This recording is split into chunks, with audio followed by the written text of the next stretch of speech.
하나님께서 모세에게 이집트로 가서 내 백성을 구해와야 한다. 내 백성을 데리고 와라. 이곳에서 하나님을 예배하라. 그때 모세가 내가 누구이기에 바로에게 가서 이스라엘 자손을 애굽에서 건져냅니까? 내가 누굽니까? 지금 모세는 자기가 왜 이제 와서 하나님께 부름받아야 되는지를 이해를 못하는 거예요. 왜 지금 저를 부르십니까? 내가 누굽니까? 나 왕자 아닙니다. 왕자 인생 끝났습니다. 나 나그네입니다. 아무것도 할 수 있는 게 없습니다. 내가 누굽니까? 내가 왕입니까? 40년 전에 그때 오셔서 하시지. 이제 다 끝났는데 이제 와서 나보고 가라고요? 그때는 뭐 하시고 이제 와서 저보고 가라고 하십니까? 모세 마음에 울분이 터져 나오는 거예요. 그러면서 모세가 말이 제가 이집트에 들어갔을 때 그러면 우리 유대인들이 누구의 신을 믿고 왔느냐? 어떤 신이냐? 백성들이 물으면 제가 뭐라고 해야 됩니까? 하나님의 이름이 뭡니까? 히브리 문화에서 신들마다 이름이 있어요. 그러니까 그 당시에도 신의 이름을 불러요. 하늘의 신, 땅의 신을 부르는 거예요. 또 신이 온다고 믿는 거죠. 지금 아브라함의 신, 야곱의 신, 이삭의 신이라 하시는데 이름이 뭡니까? 어떤 신입니까? 지금까지 하나님은 한 번도 하나님의 이름을 말한 적이 없거든요. 야곱이 한 번은 천사와 씨름할 때 누굽니까? 어떤 신입니까? 말씀 안 하셨어요. 근데 지금 모세가 물어요. 이 출애굽기에서는 하나님이 어떤 분인가를 보여줍니다. 모세가 하나님의 이름이 뭡니까? 그때 하나님이 나는 스스로 있는 자다. 이걸 히브리어로 여호와 또 야훼 이런 표현을 쓰죠. 영어로는 I am that I am 이러죠. 그러니까 스스로 있는 자. 왜 이 이름이 그렇게 중요합니까? 신들의 이름을 말하게 되면 사람들은 이 신은 이런 특징이 있구나. 그래서 사람들이 그 이름에 맞게끔 이용을 합니다. 그런 개념으로 모세는 궁금해서 물어본 거예요.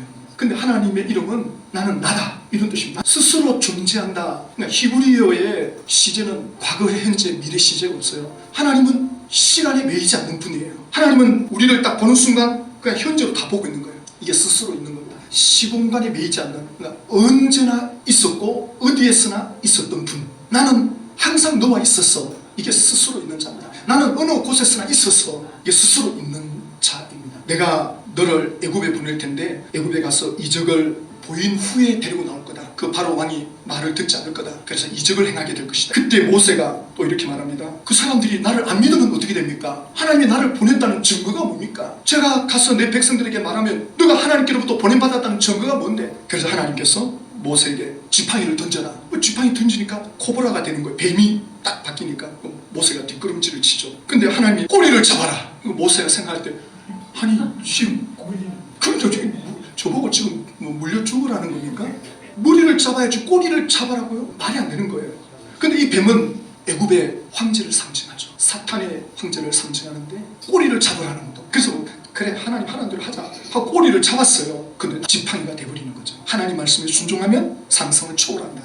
너가 왕자로 있을 때 40세에 너의 왕권으로 이스라엘 백성을 이끌어내올 거라고 너의 그 머리로 생각한 거 그건 너의 생각이야. 너의 생각을 내려놔야 돼. 꼬리를 잡아. 하나님의 말씀은 사람의 생각을 뛰어넘어. 모세가 여기서 이제 엄청난 충격을 받죠. 그리고 두 번째 또 어떤 증거를 보여주냐면 내 손을 가슴에 넣어라. 빼라. 하니까 곰팡이가 피어오르는 거야. 하얀 눈처럼 손을 썩어들어. 이게 바로 너의 모습이다. 이스라엘 백성들의 모습이야. 다시 손을 넣어라. 빼라. 하고 멀쩡해지는 거죠. 하나님은 이렇게 회복시키시는 분이시다. 지금 이스라엘 백성들이 노예로 있지만 내가 회복시킨다. 가라. 모세가 또 머뭇거릴 때 내 말을 듣지 아니하거든. 너는 나의 강물을 조금 떠다가 땅에 부으라. 그러면 나의 강물이 피가 될 거다. 그때 모세가 주여 나는 본래 말을 잘하지 못하는 자니이다. 두 번의 기적을 보여주고 또 나의 강물을 피로 만들 수 있을 거다. 너가 가서. 그러면 이제 충분히 증거를 받았잖아요. 근데 난 말이 둔합니다. 난 못 갑니다 하는 뜻이거든요. 모세가 하나님을 만난 이 자리에서 5번 거절합니다. 나는 못합니다.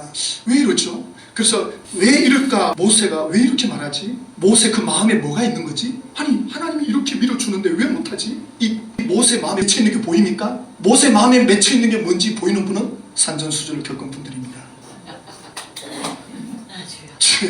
뭐 감이 오시나요? 예, 나는 못 갑니다. 모세 마음속에 하나님 40년 전에 뭐 하시고 이제 와서 나이 늙은 80에 나보고 가라 그럽니까?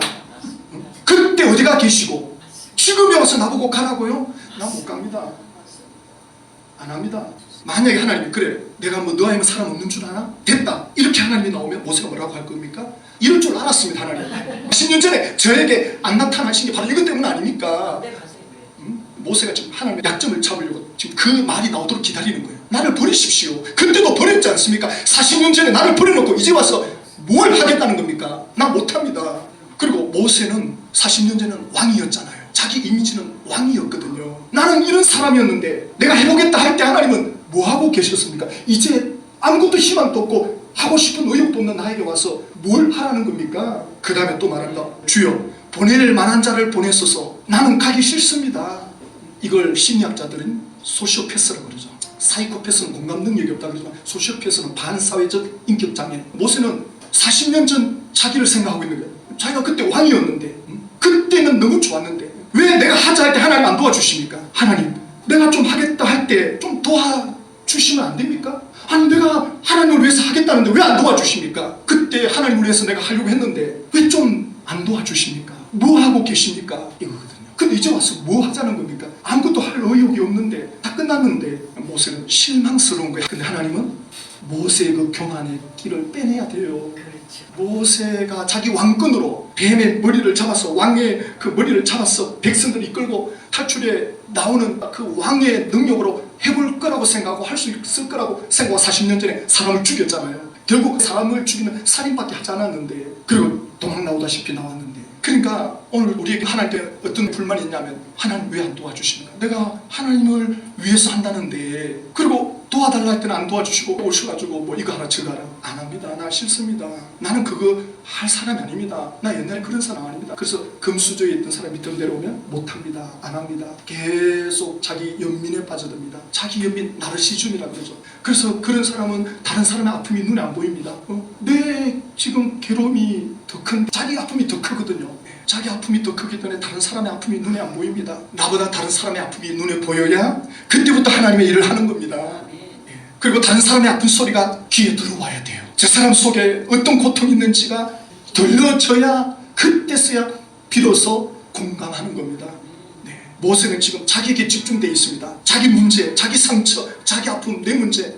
지금 내가 더 고통스러운데 내가 무슨 이스라엘 백성들을 건져옵니까? 노예 생활로 고통스러워하는 이스라엘 백성들이 눈에 들어오지가 않습니다. 지금 자기가 더 고통스러운 거예요. 내가 왕자였는데 지금 나그네 인생입니다. 이제 내가 뭘 한다는 겁니까? 하나님 다른 사람하고 하십시오.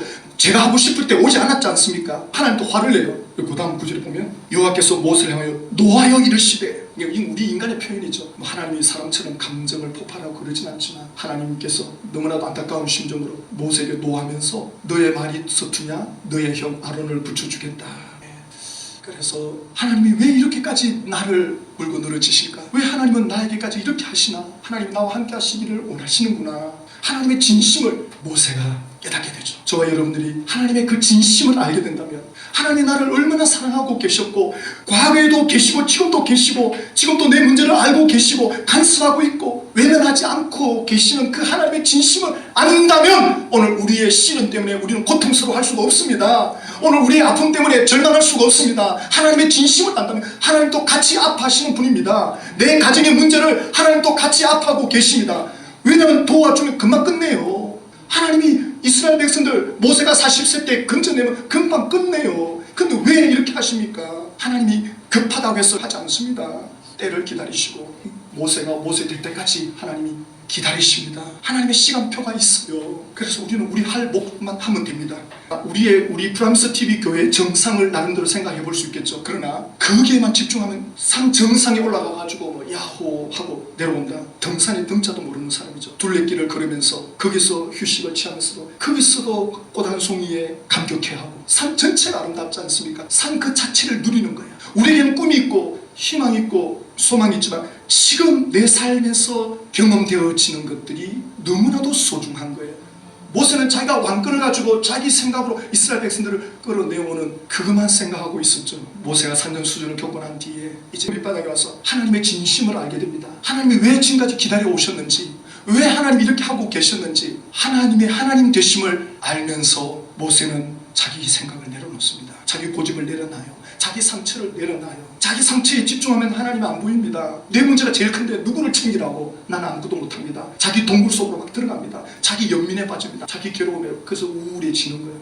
하나님의 진심을 앞으로 출애굽기를 통해서 하나님이 나에게 얼마나 진심으로 다가오고 계시고 나에게 진심으로 상대하고 있다는 것을 피부로 느끼시면 하루하루가 감격스럽고 하루하루가 소중하고 그날이 오든 안 오든, 그래서 우리가 열심히 하고 성실히 한다고 해서 성공이 보장되는 거 아니에요. 그러나 성공한 사람은 하루하루를 성실하게 노력합니다. 내가 열심히 공부한다고 해서 시험에 합격한다는 보장은 없지만, 그러나 그때 가서 후회하지 않기 위해서 우리는 하루하루 성실할 필요가 있는 거죠. 그래서 우리는 기도에 소원이 있습니다. 소망이 있습니다. 반드시 이루어질 겁니다. 그러나 그렇지 아니할지라도 우리는 하나님의 뜻대로 살아갈 것입니다. 오늘 하루를 소중히 여길 것입니다. 나의 삶 속에 감격과 기쁨을 빼앗기지 않을 것입니다. 그때 가서 누릴 걸로 하지 마시고 오늘 누리십시오. 오늘 우리 이 감격을 붙잡고 돌아가는 삶이 되기를 주의 이름으로 축복합니다.